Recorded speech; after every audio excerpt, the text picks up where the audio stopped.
Hola Mario, ¿Cómo están ahí? ¿cómo ¿Cómo estás? están? ¿Cómo estás tú? Bien, muy bien. Acá con un gran gusto, un gran placer de poder eh, tenerte en este espacio y con esta hermosa y profunda charla que vamos a tener hoy. Bueno, gracias por los calificativos anticipados. Si después después no cumplimos, vamos a tener problemas. Bueno, ahí pasamos la dirección de los reclamos, cualquier cosa. Muy bien, me parece bien. Es bueno siempre tener No, pero línea de sabemos reclamo. que, claro, pero sabemos que va a salir bien porque ya conocemos, me parece que la gran mayoría de la gente que nos está escuchando conoce la calidad de tus conversaciones, de tus charlas y de tus cursos también, ¿no? Así que creo que no hay dudas que va a salir bien, que va a Bueno, ser lindo, que va a ser si Dios profundo. quiere, si Dios quiere. ¿Cómo están por Así es. Mendoza? ¿Cómo están ahí?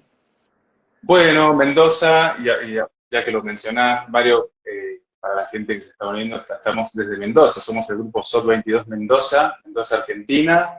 Y bueno, acá mientras converso con ustedes, con vos, Mario, tengo la vista hacia la cordillera de los Andes por una ventana acá, así que tengo el paisaje Qué bonito, acá qué bonito. acompañando, Que disfrutes, con que un día disfrutes. fresco.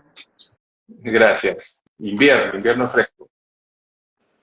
Bueno, quisiera, Mario, digamos, tuvimos ahí algunas charlas previas con el grupo SOT 22 Mendoza, entonces hemos armado una serie de preguntas acerca del tema, que ya lo vamos a introducir más formalmente, pero quisiera primero eh, hacerte un pequeñito homenaje, que fue también una idea y una reacción de Alina, que es una miembro, ella es miembro del grupo y también alumna tuya de la maestría. Y dice así, esto es una semblanza inicial.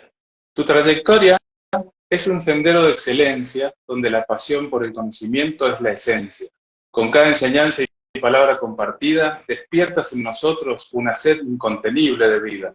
Tu, tu dedicación es un faro que guía, invitándonos a explorar con valentía. Promueves el amor por la investigación sin cesar, inspirándonos a crecer y evolucionar. Tu conexión con la cábala es profunda y etérea, desvelando secretos con mirada certera. Con maestría desentrañas los misterios de la existencia, mostrando que el saber es una eterna recompensa. Eres un ejemplo de humildad y entrega, siempre dispuesto a compartir sin reserva. Tu influencia trasciende fronteras y tiempo, dejando una huella imborrable en cada encuentro, como el de hoy, que estamos seguros que va a ser inolvidable. Así que muchas gracias nuevamente, Mario, por este tiempo con nosotros. Qué bonita presentación, la verdad que me ha hecho emocionar, si me la puedes enviar luego, porque Sí, sí, nunca me han presentado de este modo, y la verdad que qué bonita, porque yo con las presentaciones soy un poco reacio a las presentaciones sí. formales de mi currículum, entonces esta presentación poética que hemos tenido, la verdad que, bueno, me ha llegado mucho al corazón, la verdad no me la esperaba, sinceramente, hermosísima la presentación y un agradecimiento, ¿no? A quien la escribió, que me has dicho que fue Alina, ¿no? Alina, sí, sí. Bueno, muchísimas Alina gracias. Bueno, que es miembro del grupo, tuvo esta bella idea y bueno, me pareció más Gracias, que gracias. oportuna y bienvenida. Muchas gracias. Sinceramente, gracias. Me sentí muy a gusto con esta presentación. Debe ser una de las pocas presentaciones en las que realmente me sentí muy a gusto. Las demás, por supuesto, fueron siempre muy formales.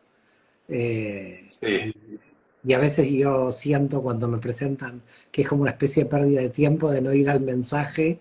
Y como yo me la paso diciendo hay que ir al mensaje y no al mensajero, entonces las claro, presentaciones me producen cierta contradicción. Pero bueno, la verdad que sí. muchas gracias. Muy emocionante esta presentación. Bueno, bueno, la verdad me alegro mucho que te haya llegado al corazón y esa era la idea, sí, esa era la idea.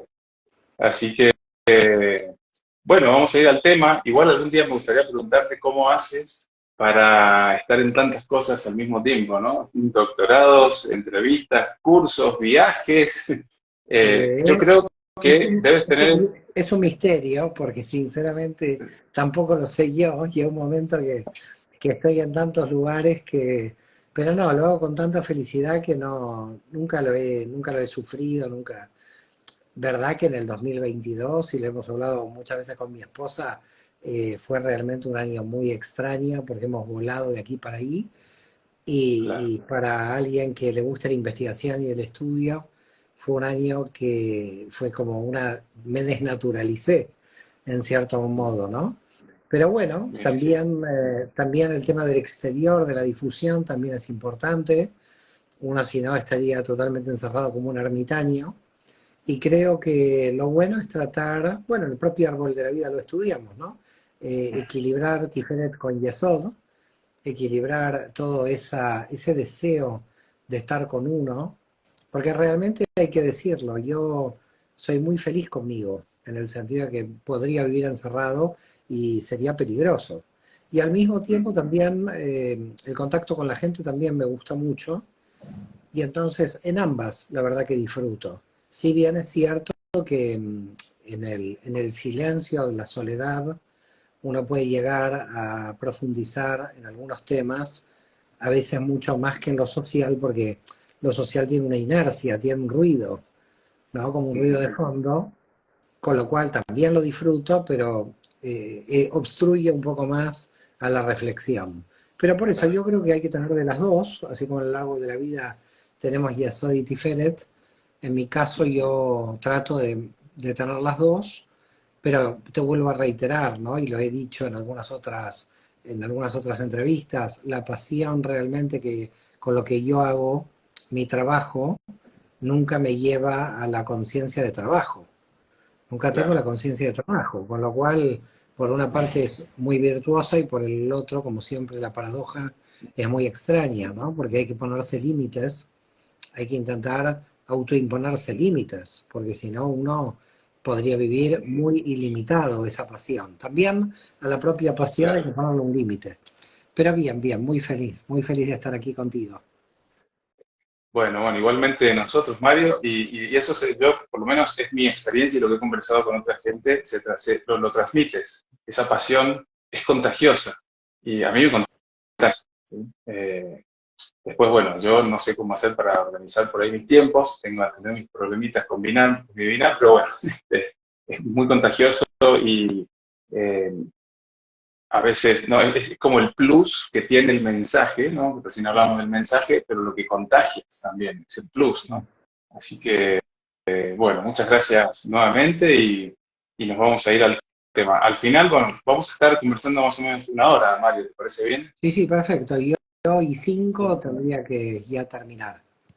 Perfecto. Sí, sí, sí, yo creo que vamos a estar mirando acá el time. Eh, Después quiero contar una anécdota muy, muy simpática de una entrevista que escuché una vez tuya que diste en Miami, creo. Lo cuento al final si nos queda tiempo. Entonces, bueno, vamos a ir al tema de hoy. Nos gustaría conversar contigo, Mario, que puedas, digamos, seguir hablando de este tema que ya lo vienes haciendo en profundidad, incluso en muchas entrevistas y en libros tuyos, ¿no? Quiero contar que yo hace muchos años, ya hace unas décadas, compré este libro tuyo, ¿no? La Kabbalah, la psicología del misticismo judío, y acá abordas el tema que hoy me gustaría conversar contigo, ¿no? El tema del vacío existencial. El vacío existencial y qué relación tiene o cómo se relaciona con el propósito de la vida, ¿no? Es decir, poder encontrar una relación, en qué momento, digamos, aparece esta experiencia del vacío existencial, que muchas personas lo viven como un vacío emocional, ¿no? Y después, cuando intentan salir de esa experiencia que a veces es casi aterradora, ¿no? Buscan distintos tipos de salida. Y eso queremos ponerlo en contexto hoy, ¿no? Es decir, con la cultura que hoy estamos viviendo, con el modo de vida que hoy tenemos, con todo lo que implica, ¿no? Tecnología, cultura y demás, ¿no? ¿Cómo ves? Es complejo el tema, yo sé que es complejo y que tiene muchas formas de abordarlo, ¿no? Hay opiniones sobre el vacío existencial desde la psicología, desde la filosofía, ¿no? Desde otras escuelas de espiritualidad. Queremos verlo desde la Kabbalah, si es que hay tal abordaje, ¿no? Desde la Kabbalah, o desde Mario, ¿no? Como lo entiende Mario, ¿no? Mario Sabán. Y entonces, ¿qué relación tiene esta experiencia del vacío existencial con el propósito de la vida? ¿Cómo ves hoy que en general la gente está abordando esta experiencia cuando le ocurre? ¿A qué estamos echando mano, ¿no? para poder abordar esta experiencia? Por ahí hemos usado la palabra gestionarla, ¿no? Pero gestionar es como muy técnico, pero esto como para dar con un contexto, y después tenemos algunas preguntas que hemos elaborado con el grupo que sí, bueno, las vamos a ir ahí insertando a medida que avance el tema. Así que, bueno, te dejo ahí para que introduzcas y contextualicemos un poco el tema. Perfecto. Bueno, mira, el tema del vacío tendría una cara para mí histórica y por el otro lado, como tú dices, psicológica. Pero bueno, todo esto se entra en el conjunto de todo el tema espiritual, ¿no? De todas las respuestas que podemos encontrar en el mundo espiritual. Queda claro algo que en nuestra generación está sufriendo mucho más el tema del vacío existencial que otras anteriores, y habría que ver por qué. Bueno, en principio hemos tenido grandes avances médicos y científicos que han hecho que nuestra vida se alargue, más allá de la media que teníamos hace un siglo, ¿no? Si tú vas a un cementerio y miras las fechas de muerte de la gente, no sé, en la década del 50, 60, la gran mayoría a los 60 años ya era un anciano y moría. Y hoy, con la medicina, con los avances de la medicina, tenemos vidas físicamente más largas. Así que la medicina ha hecho mucho bien, por un lado, pero por el otro lado la civilización no estaba preparada para vivir 20 o 30 años más en promedio. Creo que esto lo hemos cambiado, yo te diría, nada, en el último medio siglo, ¿no? De avance tecnológico. Así es. Entonces hay una situación que tendríamos que analizarla, histórica, que no tiene relación en principio con la cábala, pero sí va a tener relación, ya después lo puedo explicar, pero hay un dato objetivo que es que la gente vive más. Entonces, muchos no se planteaban la cuestión del vacío existencial porque la gran mayoría no llegaban a vivir lo suficiente para plantearse esto. Había que Claro. profundizar mucho en el alma humana en siglos anteriores para poder lograr esto. De hecho, los Mekubalim, los cabalistas, lo logran porque hacen una profunda, digamos, descripción y experiencia, ¿no? Hacia adentro. Entonces, ellos llegan, como otros místicos de otras disciplinas, místicos cristianos, los sufíes, los místicos islámicos. Entonces, tenemos en esta generación una primera cuestión que me parece importante. Tenemos que pensar que vivimos 20, 30 años más de la media de hace un siglo, y eso plantea de que la vida útil que tiene una persona al extenderse, cuando una persona dice me voy a jubilar a los 55, 60, es una jubilación relativa, ¿no? Es imposible hoy. Es posible quizás económicamente hablando, pero en términos de la actividad que la persona tiene, tú puedes ver gente de 80, 90 años muy activa, Muy ¿no? vital, Entonces, claro. primera cuestión para mí es que en el último siglo hemos tenido en promedio una sobrevida más o menos de 20, 30 años más. A esto se le suma el ahorro de tiempo que la tecnología nos ha llevado, ¿no? También si pensamos un siglo y medio para atrás, no había neveras, no había heladeras, no había automóviles. Si vas a 1850, prácticamente toda nuestra tecnología no existía. Y la tecnología entró al servicio del ahorro del tiempo. Es decir, si antes nuestra tatarabuela tenía que lavar la ropa durante 3 horas porque tenía que ir al río, hoy es muy simple, la gente aprieta un botón y se lava la ropa. Y también aprieta un botón y a veces se seca. Con lo cual, entonces, también hay un ahorro muy grande de tiempo. Entonces, lo que ha aparecido es mucho tiempo disponible. Y ahí voy a enlazarlo con la Cábala, donde los sabios de la Cábala dicen, el ocio es la madre de todas las transgresiones. El ocio es la madre de todos los desequilibrios. ¿Qué quiere decir? No estoy hablando del ocio después del descanso del trabajo, queda claro. Estoy Sí. hablando de una vida ociosa donde encuentras jóvenes de 20 años que ni estudian ni trabajan, viven muchos con sus padres, se levantan a la mañana y no saben qué hacer y por lo tanto finalmente se alcoholizan o se drogan porque algo tienen que hacer de sus vidas. Entonces, lo que estamos viendo es que cada vez hay más tiempo disponible porque se alarga la vida humana, porque la tecnología nos ahorra tiempo, y todo ese tiempo ahorrado, si no se lo lleva adecuadamente, todo ese ocio que la gente tiene se vuelve muy peligroso. Y el mal anida ahí, es decir, el mal anida porque cuando una persona no sabe cuál es el sentido de su existencia, por lo menos comete el mal y en algún punto pone, en algún lugar pone sus energías. Es decir, energías desviadas, pero energías que están ocupadas en algo. Entonces, el vacío es esa sensación de yo no hago nada bien ni hago nada mal, porque no hago nada, porque no sé qué hacer. Es decir, sería como una vida de omisión absoluta, donde ahora hay muchos que esa vida de omisión es una omisión interior, porque a veces de esa percepción de vacío que sienten las personas, la actividad diaria, la actividad cotidiana, hace que también se puedan fugar de ahí. Es decir, que la vida material los puede hacer fugar del vacío. Ante la situación del vacío dicen, bueno, si yo siento el vacío, por lo menos voy a tener actividad para que me tape el vacío. Entonces, hay un cierto trabajo que lo que hace es anular el vacío. Entonces tenemos dos situaciones de vacío posibles. Una situación es, no hago nada en todo el día, omito mi vida, ¿ok? Omito mi vida, o hago demasiado todo el día porque no puedo enfrentar mi propia realidad de vacío.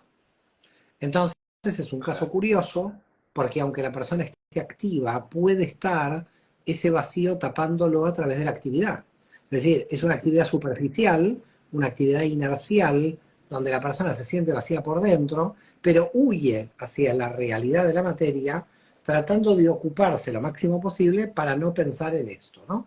Es como, por ejemplo, una persona que de repente pierde su pareja, o porque se separa, o porque muere, y claro, todo ese tiempo disponible que lo tenía, la pareja lo tiene que poner en algún lado y lo tiene que tapar, ¿no? Es como lo que nosotros llamamos en la cábala, cuando hacemos el análisis del árbol de la vida, la compensación dimensional. Una dimensión tiene que ser compensada con otra. Ahora, el vacío es mucho más fuerte que una compensación dimensional, porque el vacío es cuando una persona ya llegó a estar mínimamente satisfecha en casi todas las dimensiones. Es decir, en realidad el vacío se produce con mayor fuerza a partir de que una persona ya está más o menos bien en casi todas las dimensiones, pero ahí no sabe cuál es el sentido de su existencia. Entonces, la cuestión del vacío no engloba una dimensión, las engloba todas. Porque es qué hago con toda la energía de todo mi árbol, qué hago con la energía de mi alma. Porque yo no sé realmente dónde invertir, digamos, esta energía.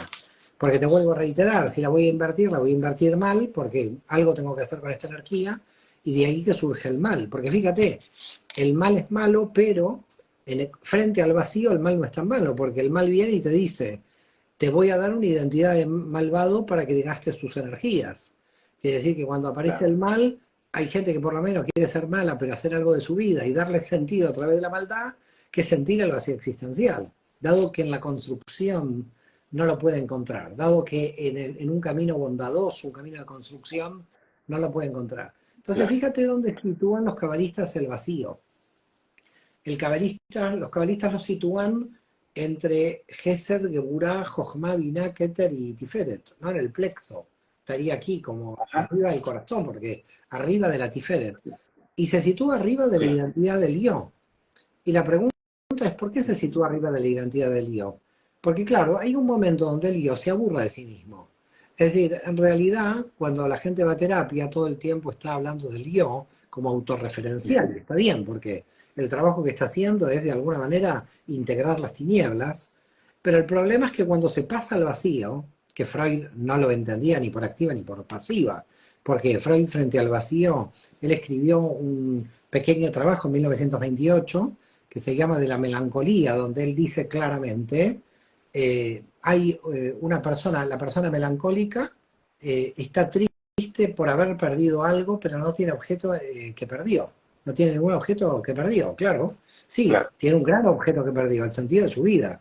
Pero como para Freud la vida era puramente biológica, el sentido de la vida no era un tema que que le llamara la atención. Fíjate que el sentido de la claro, vida lo va a tratar Viktor Frankl después del Holocausto, ¿no? Con el claro, tema de la logoterapia. Pero claro, claro, hay una diferencia entre la logoterapia y la cábala en este punto, donde la logoterapia dice, la vida no tiene sentido, pero el ser humano lo tiene que construir para vivir. En cambio, claro, la cábala dice, la vida tiene sentido y el ser humano la ignora, y estudiando la vida la va a revelar. Está bien que vamos por el mismo camino, pero la base es diferente, porque una cosa es decir la vida es un absurdo y me tengo que construir yo mi sentido, claro, sea que me construya yo mi sentido, que lo revele, porque al final como yo empíricamente voy a saber si lo estoy revelando o lo estoy construyendo. claro, Empíricamente no lo voy a saber. Pero no importa. claro, La cuestión es que sea por la logoterapia, sea por la Kabbalah, la gente para vivir necesita un sentido en el cual vivir. Esas desviaciones del sentido pueden terminar mal. Por ejemplo, personas que no tienen sentido de vivir quieren morir por la patria. Entonces el nacionalismo les da el sentido de su vida. Hay gente que ideológicamente quiere morir por su partido político, por su religión. Quiere decir que la religión, los partidos políticos, los nacionalismos fueron sucedáneos para millones de personas por no conocer cuál es el sentido de su vida. Cuando alguien conoce el claro, sentido de su vida, no necesita ni los nacionalismos, ni las religiones, ni nada que se le parezca. Puede, por supuesto, pertenecer a una nacionalidad. Si naciste en Argentina, eres argentino. Si eres de religión judía, estás en la religión judía. Pero digamos, no son elementos que te ayuden a tapar tu vacío de sentido. claro, Entonces, cuando una persona es fanática ideológica, fanática religiosa, fanática nacionalista, lo que está tapando indudablemente es que está proyectando el sentido de su alma a un ente superior, porque no encuentra un sentido en él. Tiene que tener un sentido nacional o un sentido religioso. Eso indudablemente es tapar el vacío individual que tiene con algún tipo de ideología o teología, que es lo que no se debe hacer. Es decir, uno puede tener su ideología y su teología, pero no tapar su vacío existencial con esto, ¿no? claro, Y por eso los claro, fundamentalismos. Entonces, claro, la gran pregunta es, bueno, mucha gente me lo pregunta, bueno, muy bien, todo esto está muy bien, pero ¿cómo encontrar ese sentido de la vida? Porque si yo no encuentro el sentido de la vida, tengo vacío existencial. Y si quiero no tener vacío existencial, tengo que encontrar el sentido de la vida.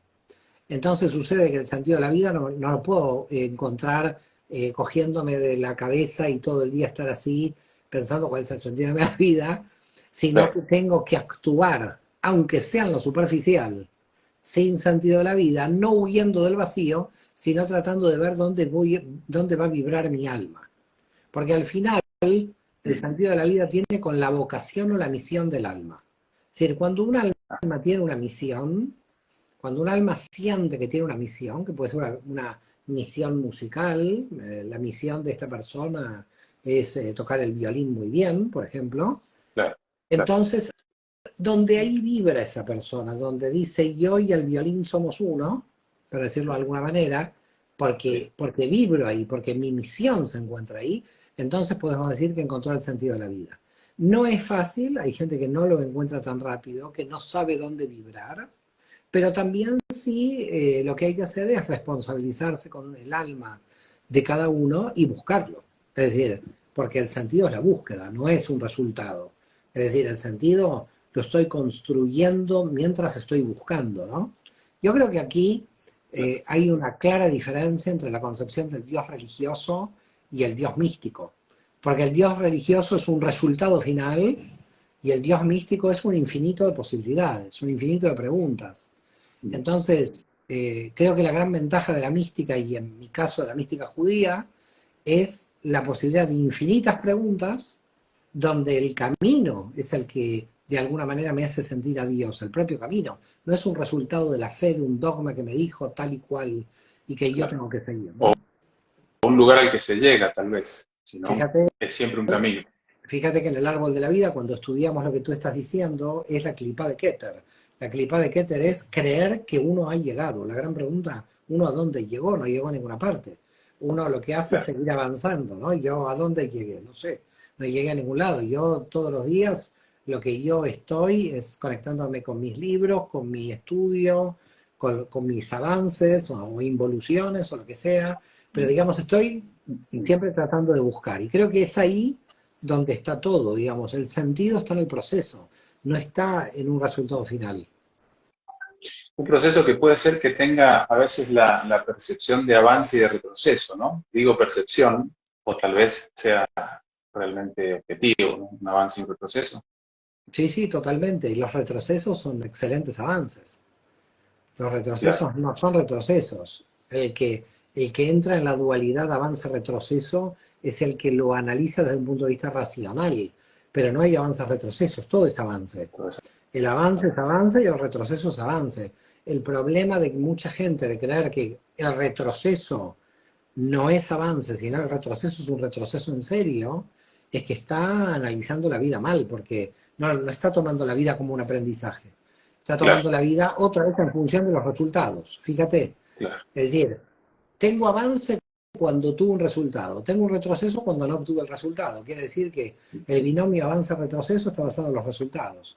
Cuando tú no esperas ningún resultado, el avance es total, porque aparezca o no aparezca el resultado, todos los preparativos que tú estás haciendo en tu entrenamiento ya son los propios resultados. Es decir, el resultado está también en el camino, también está en el proceso, no tiene que ser un resultado final. Yo no tengo que tener un examen para saber que yo sé. Yo con la pasión de leer un libro y saber que puedo dar una clase, la clase podría ser como mi examen, en cierto modo, y hoy ya sé que el tema lo sé, pero el tema lo sé ¿por qué?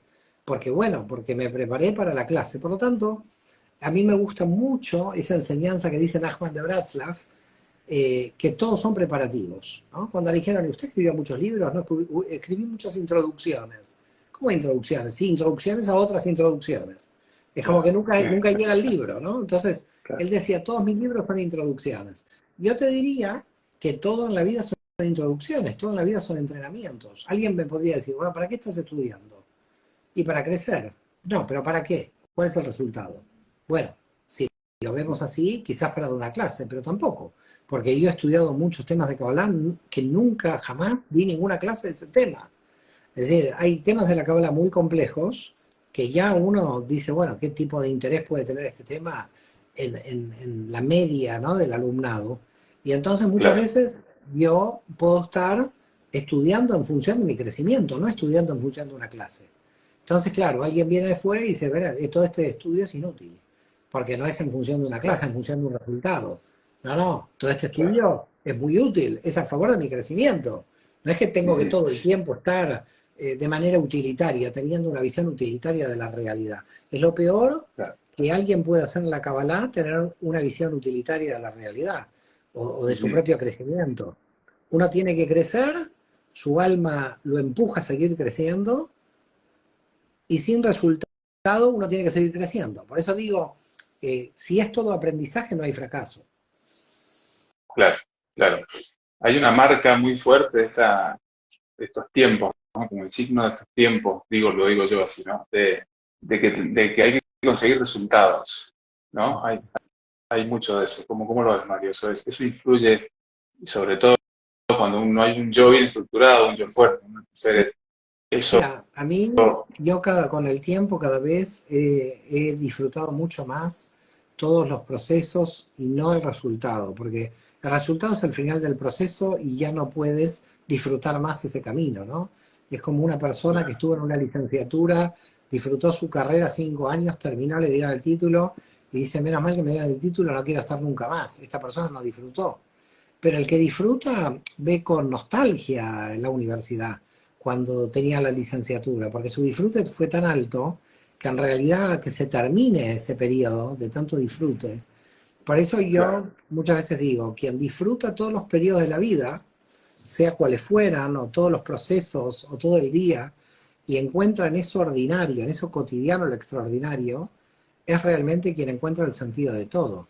Porque ya no es Ujú. un sentido de la misión del alma, ya es como una sacralización del tiempo, ¿no? Es decir, ya todo el tiempo es aprovechado al servicio de mi crecimiento.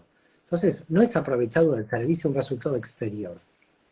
Llega un momento, llega un punto, podríamos decir, donde el alma no se compra ni se vende, para decirlo rápido, Sí, donde el tiempo disponible para tu tu crecimiento, ya lo que más quieres es tratar de sostener ese tiempo, porque sabes que tienes poco. Hay una conciencia muy importante en la Kabbalah, que es la conciencia de muerte, de que la vida es corta, porque Sí, queremos hacer tanto en esta vida. Es decir, a medida que aumenta la pasión y la intensidad del alma, la vida es mucho más corta, porque va a más velocidad.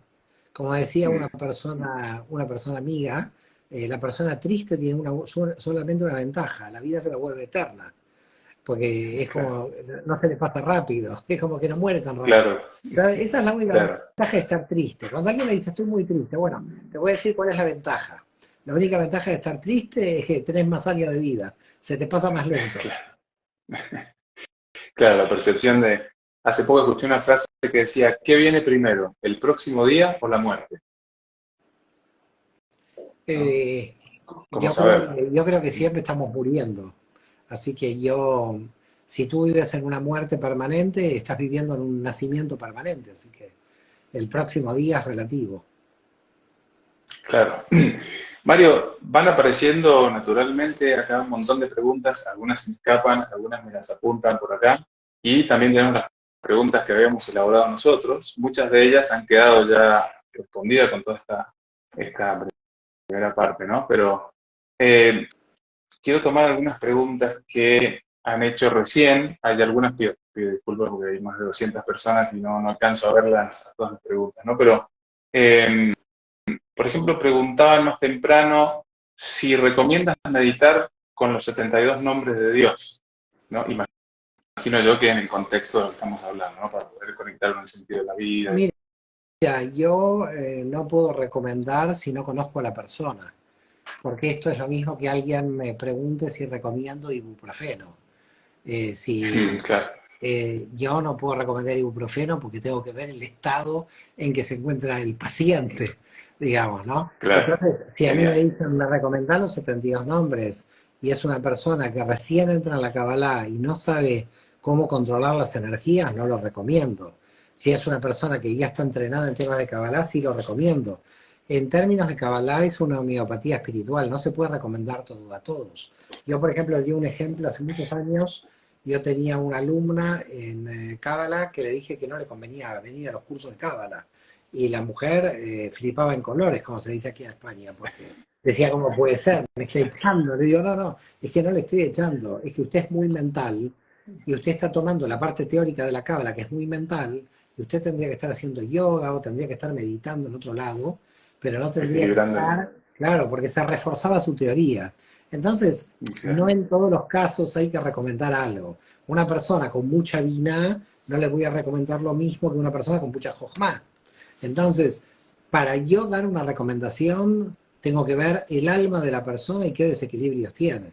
claro. Porque imagínate que yo, una persona que es muy fuerte en jojma y que yo públicamente le estoy diciendo a través tuyo con esta entrevista que además medite, sí, le recomiendo, medite, y está muy abierta en Sí, jojma, imagínate lo que le puede pasar a esa persona. mm, En realidad sí, termina sin sí, dormir del nivel de sí, información que le baja.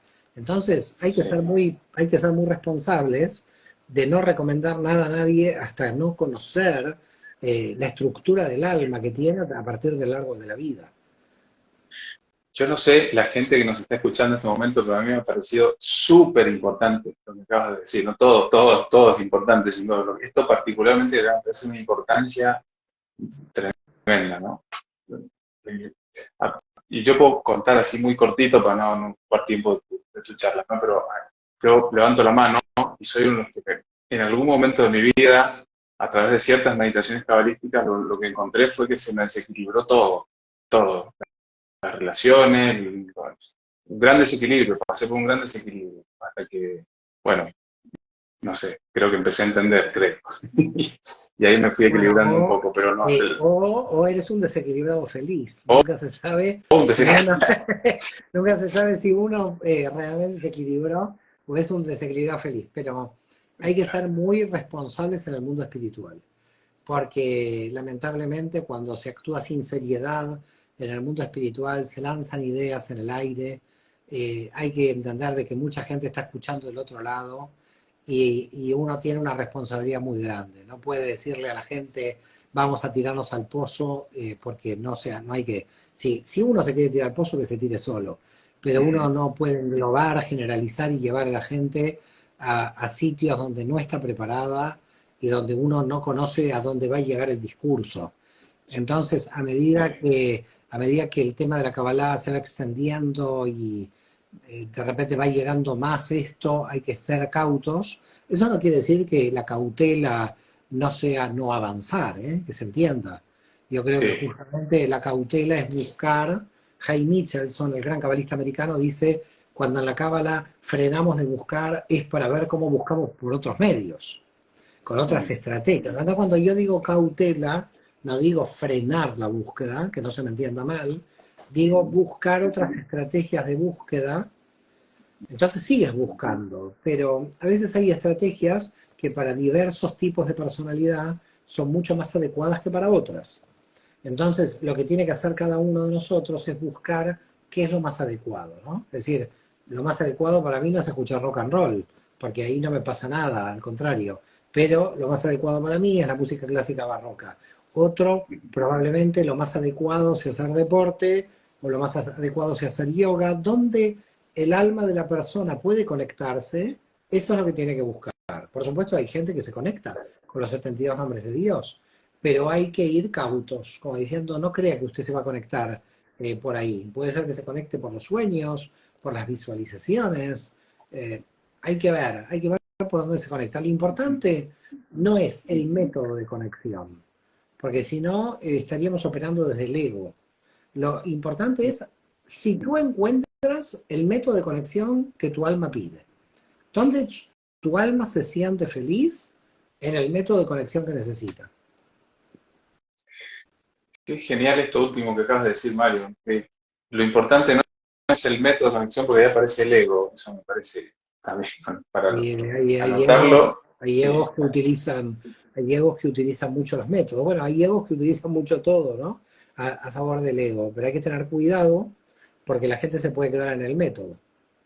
Claro, claro. Se vuelven especialistas del método y no de la finalidad.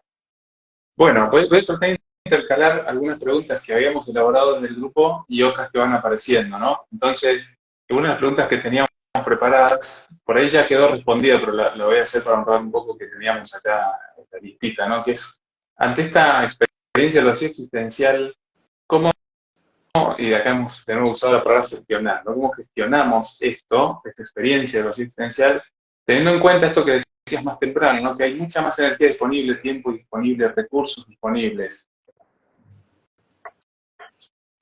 Bueno, a ver, en principio lo que hay que hacer claramente es organizarse muy bien en función, vuelvo a reiterarte, de lo que tu alma vibra.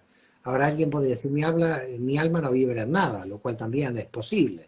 Por eso digo que hay que buscar en la acción de la materia dónde está vibrando tu alma, cuál es el deseo de tu alma. Siempre hay algún deseo, porque somos sujetos deseantes. Objetivamente hablando, todos deseamos recibir y dar. Ahora, lo que pasa es que no todos recibimos y damos lo mismo en qué dimensión. Hay gente que da y recibe diferente, y todos somos diferentes en el dar y en el recibir. Donde tu alma vibre es lo primero que hay que buscar. Ahora, alguien podría decir, bueno, mi alma no vibra, ¿cómo llego a buscar ahí? Bueno, entonces busque sin vibrar. Es decir, busque sin vibrar. Yo pongo el ejemplo, para que la gente lo entienda, con los niños que no van a bañarse porque no quieren ir al baño. Entonces los padres dicen, te tienes que bañar, ¿no? Ahora, ¿qué pasa? El niño entró a la ducha o a la bañadera, después no quiere salir, porque la está pasando bomba y está jugando. Entonces, con el alma pasa algo parecido como con los niños. El alma sabe que tiene que hacer un esfuerzo para buscar el sentido, que tiene que estar activo, podemos decir, en una situación, para llamarla de alguna manera, donde se encuentra como extraña, ¿eh? Pero tiene que ir ahí. Y cuando va ahí no se quiere ir. Entonces, ¿por qué no se quiere ir? No se quiere ir porque en realidad ya empezó a disfrutar de lo que es el agua, del proceso del agua. Cuando un niño se niega a ir al baño, para mí cuando se niega a bañar, es claramente algo muy parecido a lo que le pasa al alma. El alma al principio le cuesta, se niega a buscar, o si busca, busca mal. no sabe, pero cuando ya está buscando ya empieza a tomarle el gusto de la propia búsqueda. Y al final, puede que de la propia búsqueda termina respondiendo a la cuestión del sentido de la vida. Es decir, puede que algo de la búsqueda, porque toda alma por su naturaleza viene a buscar algo, porque está deseando algo, está deseando aprender algo. Por eso hay almas que, por ejemplo, eligen situaciones negativas o conflictivas, y a veces hay gente que dice, pero ¿por qué elijo estas situaciones? Ni la propia persona sabe por qué se encuentra en situaciones negativas.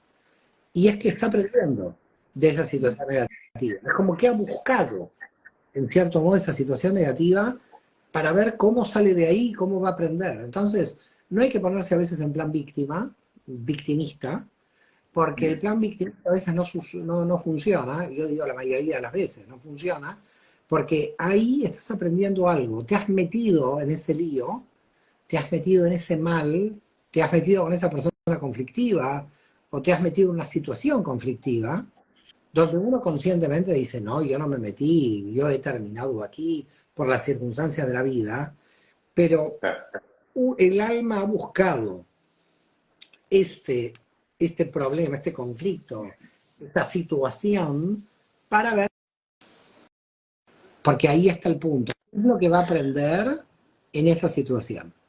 Y eso se hace solamente en la acción permanente, ¿no? Es decir, uno no puede conocer el sentido de la vida solamente teóricamente. Hay gente que sí, hay almas que están muy evolucionadas, que pueden encontrarlo, yo te diría, pero a casi todos nos ha pasado que tuvimos que probarnos para reconocer quiénes somos. Es decir, hay una parte que en la Cábala, bueno, tú la conoces muy bien, es la Neshama, que es el alma oculta que nosotros tenemos, que tenemos que revelar, y eso está oculto. Fíjate que Isaac Luria dice hasta los 20 años esto está oculto. Es decir, en la Cábala hay 3 etapas. Hay una etapa a los 7 años donde tienes conciencia nefesh, conciencia de tu cuerpo. Dicen los cabalistas, a los 7 años adquieres conciencia corporal. A los 13 años adquieres conciencia ruach, conciencia de tus emociones. Y a los 20 años empiezas a percibir la Neshama. Quiere decir que prácticamente hacia los 20 años, esto no en todos los casos, esto no en todos los casos. Es decir, que hay excepciones, pero en líneas generales, nuestra búsqueda de identidad real comienza a los 20. Y la identidad anterior tiene que ver con el ADN, con el cuerpo, con las condiciones familiares, y no tiene que ver con mi alma en esencia, con la Neshama.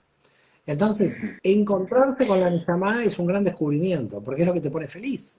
Es lo que te pone feliz. Bueno, vine a hacer esto, yo me siento bien en esta situación, ¿no?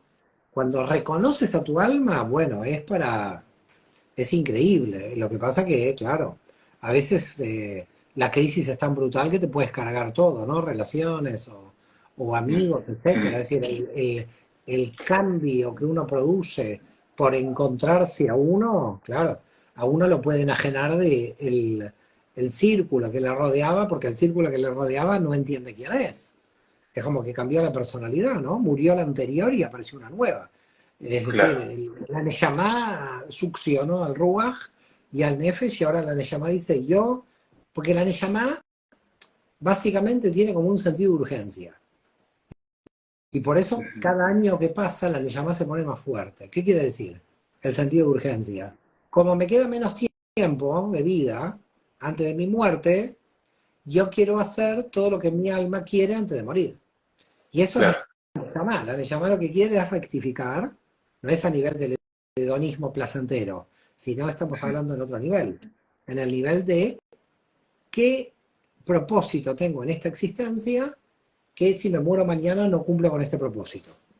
Entonces, dado de que la inminencia de la muerte física está cercana, tengo que empezar a intensificar mi contacto con la Neshama de lo que realmente mi alma quiere en este mundo para cumplir mi misión, para cumplir mi propósito.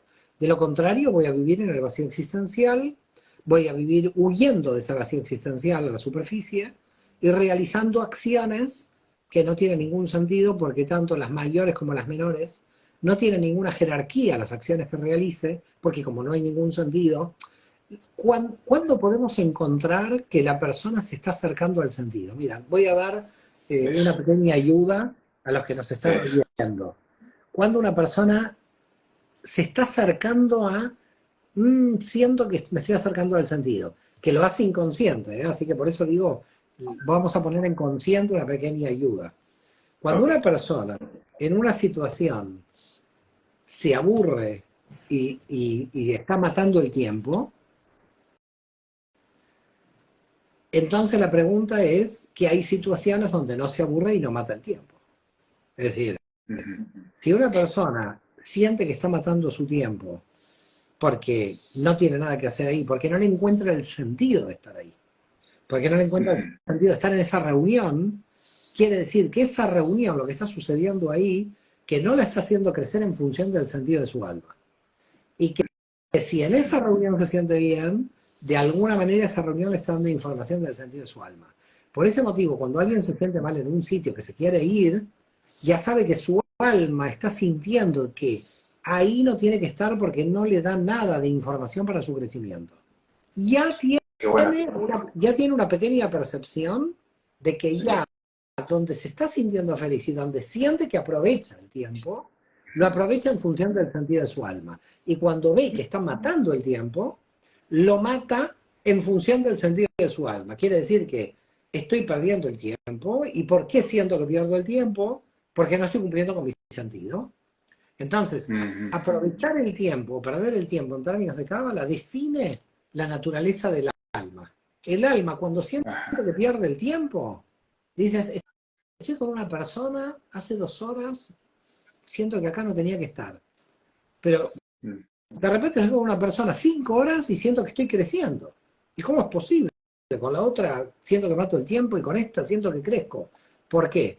Porque mi alma está atada al sentido. Lo que está sucediendo en esa reunión, lo que está sucediendo en esa conversación, es que mi alma está creciendo y está atada al sentido. Y cuando mato el tiempo, indudablemente mi alma está desconectada. Ahí no encuentra Ujú. nada para aprender ni nada que la conecte con el sentido.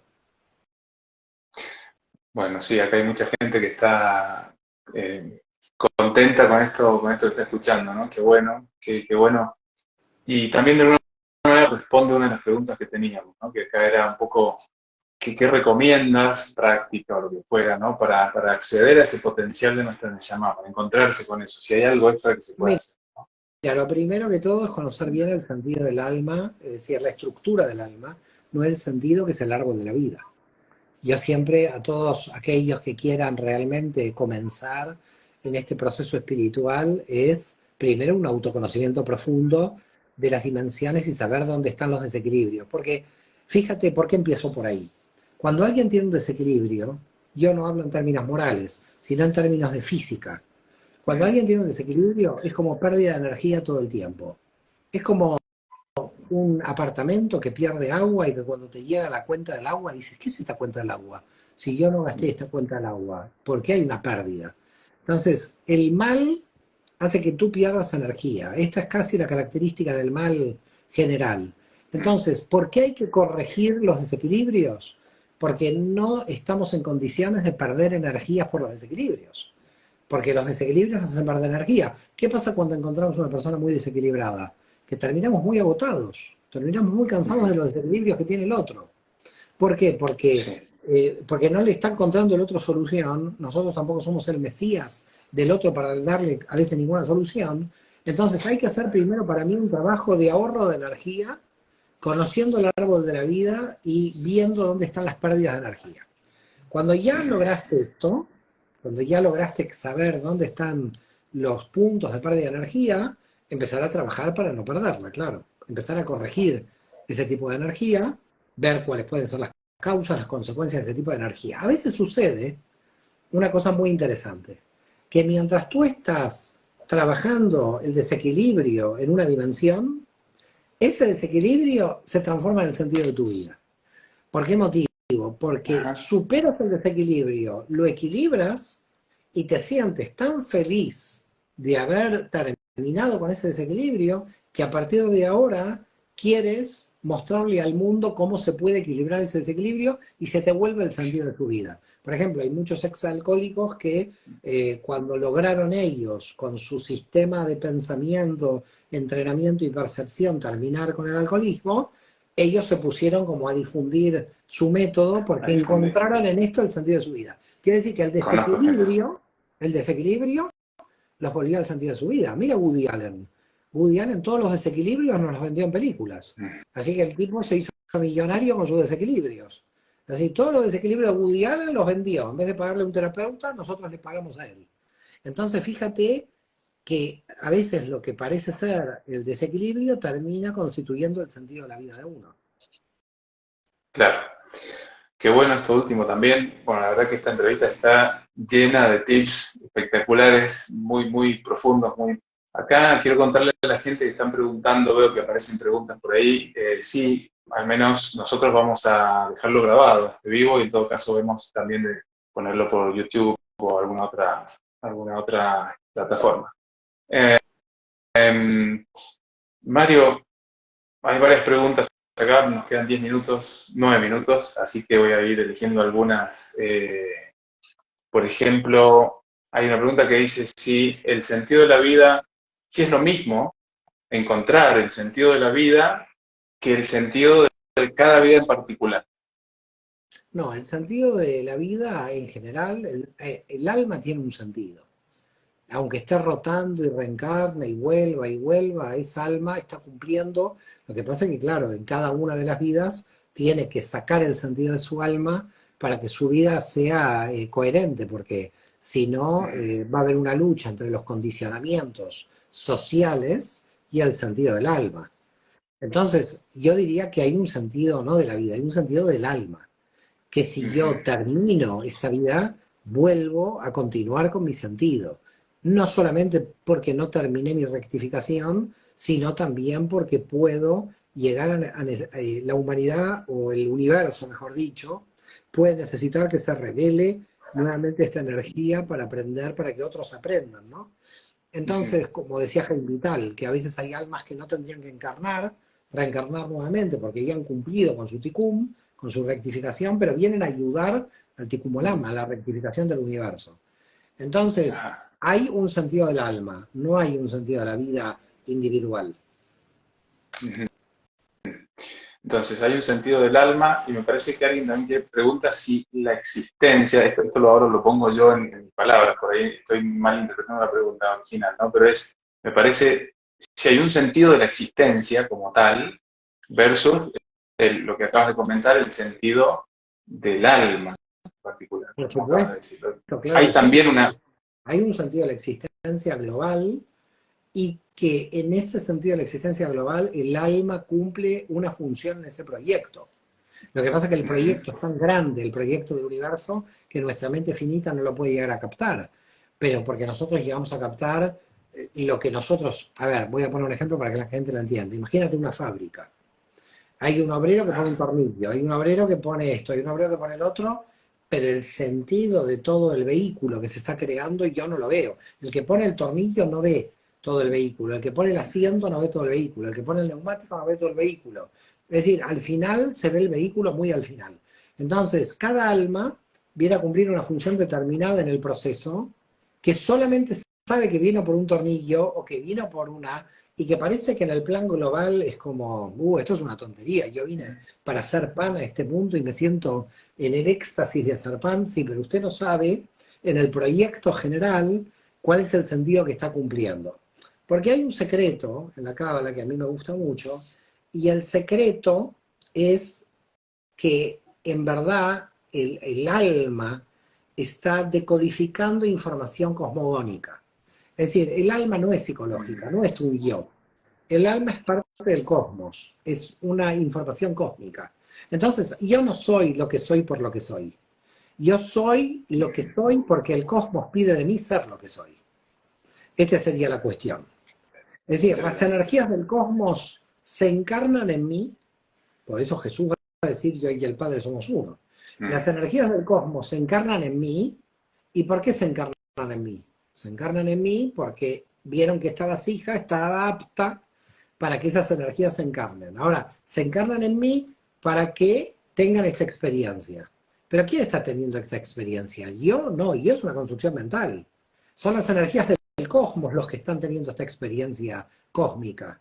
Es decir, no existe un yo separado de la naturaleza. Por ese motivo me gusta a mí mucho la palabra hebrea Adam, que Adam quiere decir el terrestre o la terrestre, es indistinto, y Adam viene del término Adamá, que quiere decir tierra. Es decir, nosotros somos de la tierra. En otras palabras, somos energía cósmica. Nuestras almas son energías cósmicas. Entonces, como son energías cósmicas encarnadas, lo que están haciendo nuestras almas son antenas de recepción de información. En la medida en que nosotros somos antenas de recepción de información, nosotros creemos que estamos cumpliendo el sentido de nuestra vida, de mi vida. Yo no cumplo el sentido de mi vida porque mi vida está en función del cosmos. Cumplo el sentido de las energías del cosmos que han decidido posarse en mí. Entonces están ocultas en mí y se revelan como mi yo. Pero el yo que se está revelando es una falacia, es una máscara de las energías cósmicas. Por eso cuando Dios aparece en el texto bíblico y nunca dice su nombre, porque todos los nombres de Dios no dicen su nombre. Todos los nombres de Dios nunca dicen su nombre, dicen su función. Rafael, Dios curando. Miguel, Dios en misericordia. Pero no es el nombre Miguel, no hay un nombre Miguel. Es Dios en la misericordia o Dios curando. Quiere decir que aparece la función de la actividad que está realizando. Con lo cual, yo te diría radicalmente que el nombre de Dios no existe, no hay nombre de Dios. Ahora, cuando Dios se presentó y dijo Yud Hei Vav Hei, ¿qué estaba diciendo? Estaba diciendo, soy la contracción Yod, la contracción Hei, la contracción Vav, la contracción Hei. Es decir, soy el resultado de la contracción del universo. Entonces, fíjate, cuando nosotros decimos que somos hijos de Dios, si realmente lo traducimos, decimos, nosotros somos hijos de Yud Hei Vav Hei. ¿Qué quiere decir? Somos hijos de la contracción del universo, con lo cual nosotros somos una contracción cósmica. Entonces, ¿qué es el yo? No hay yo. No hay Mario Sabán, ni hay nadie que se llame así. Nosotros somos una contracción cósmica en este cuerpo, que es el final de la contracción cósmica, de una energía que viene a revelar algo al cosmos, que toma la máscara de mi personalidad, ¿ok? Pero que se enmascara en mi personalidad como dentro de 10 siglos se puede volver a enmascarar en otra personalidad. Es decir, que las energías cósmicas... Entonces, ¿qué es el alma? Realmente el alma es un fractal del infinito. No existe el alma como tal. El alma como tal no existe, es una proyección del infinito en tu subjetividad. Un fractal del infinito. Qué bueno. Un fractal del infinito. Mario, la verdad es que has contado tantas cosas que me parece que la mayoría de todo lo que se ha dicho acá, Chumach, dice alguien acá, es para expandirlo, ¿no? Por ejemplo, esto de la autopercepción subjetiva de un yo que no existe en definitiva, ¿no? Acá alguien pregunta, pero sí existe la percepción del yo, o nos percibimos como un yo, Sí, sí. ¿no? También existe la percepción del libro, la percepción de la mesa. Claro que las percepciones existen en esta realidad limitada espacio-temporal. Pero estamos hablando de energías que todavía no entraron en la fase de autocontracción. Porque, claro, ¿de qué estamos hablando? ¿En qué nivel? Cuando estamos hablando de autocontracción, estamos hablando de los infinitos niveles de autocontracción. Alguien me podría decir, el átomo no existe porque nunca lo vi. Y bueno, yo tampoco lo vi, pero sabemos que existe. El fotón, ¿dónde está? Nunca me presentaron al señor fotón, pero sé que existe. Entonces, claro, si nosotros vamos a lo que es existir realmente, estamos hablando ya de lo invisible. La existencia real no es visible.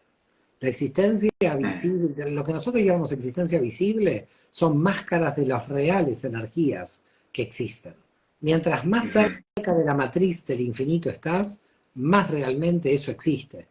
Nosotros en la fragmentación somos formas existentes en la materia espaciotemporal que vamos a desaparecer. La muerte es el ejemplo y el envejecimiento de que no somos formas eternas. Entonces existimos, sí, dentro del espacio-tiempo. Lo que realmente existe es la información en la matriz, porque eso es eterno. Entonces no se puede comparar una existencia espaciotemporal con una información eterna. Eso es imposible. En la información eterna estamos nosotros, claro, eternamente estamos en la información, pero Claro, nosotros en el espacio-tiempo estamos transitoriamente, porque estamos en el espacio-tiempo. Entonces, habría que definir qué quiere decir existencia. Esto mm, da lugar a mucho, mucho tema en la Cábala. Hay mucho, mucho para claro, hablar. Ya se nos va de la, claro.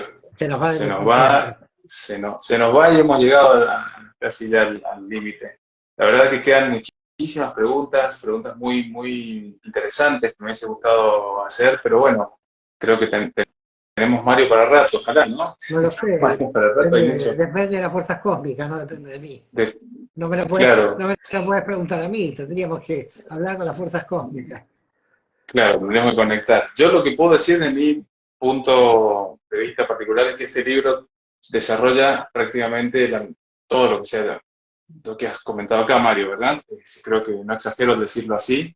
Una pequeña anécdota también particular. Más de una vez me pasó leyendo este libro, de leerlo nada más, haber entrado en un estado meditativo profundo, solo de leerlo. Yo no sé si es la manera en que lo escribiste, no sé qué pasó, pero más de una vez me pasó. Leyendo, me encontré en un estado muy profundo.